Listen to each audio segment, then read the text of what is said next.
inaonekana wazi kuna mtindo ambao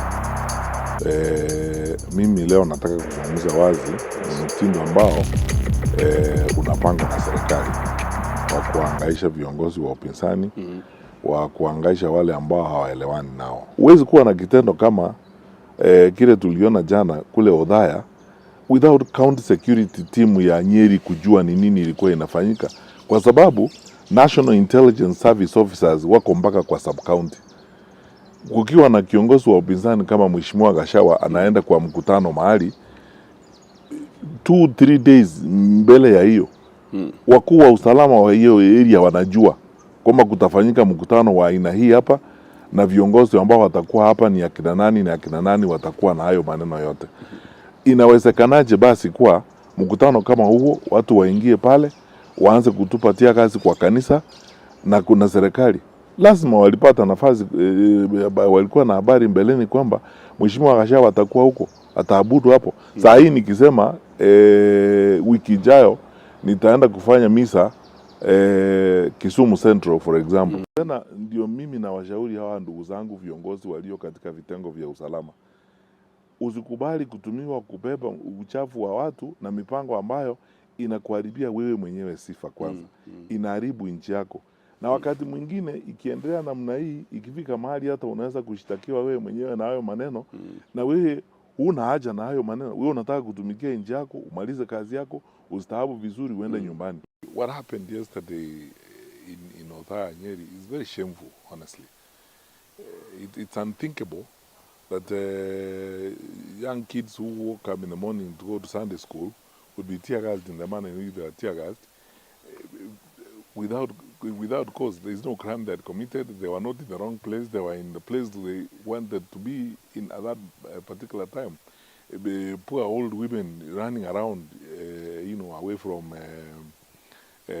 tear gas and harassment is very, very shameful. And I've often said, for our political leaders, don't listen so much to the words they tell you, especially the ones in government.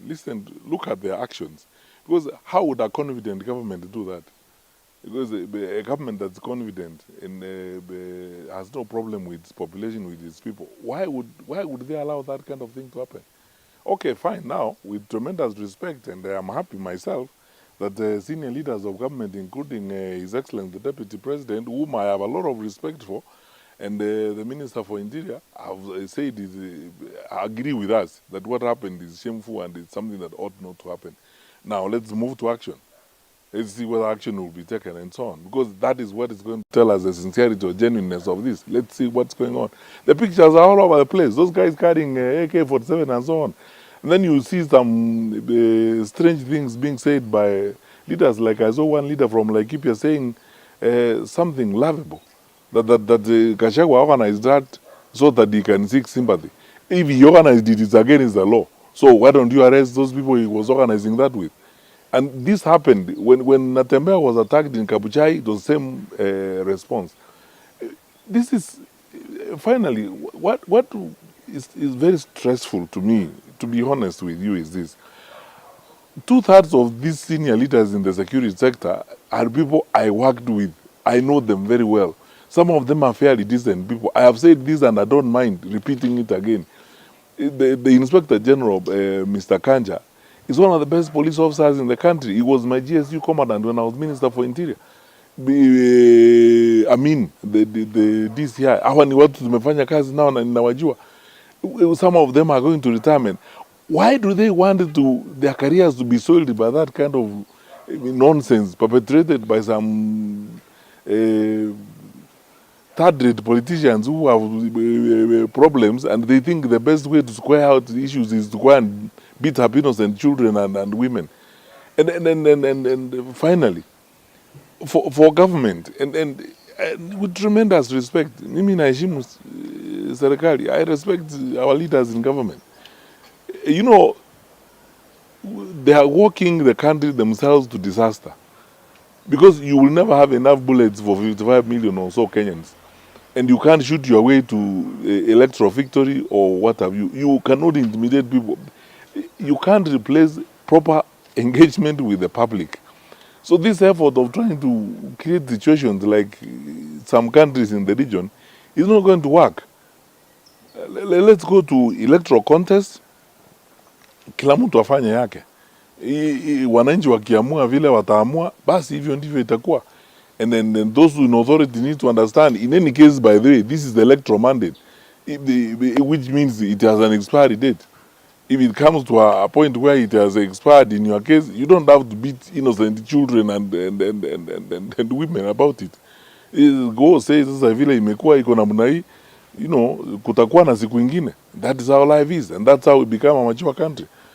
But we shouldn't go the way that happened yesterday. Very, very shameful. And we have seen this again and again and again. The level of arrogance that you see, goons, armed people, moving around. And then, for me, no one will tell me, will give me lectures about, we didn't know what was happening. A national leader of Gachagua's stature, when they move to a particular place and they're going to have a function in a particular place, the county security team knows.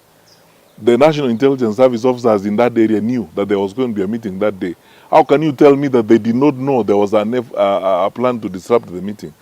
So this pretense and so on, okay, it will be tested. They have said they have all vowed action, including the Inspector General.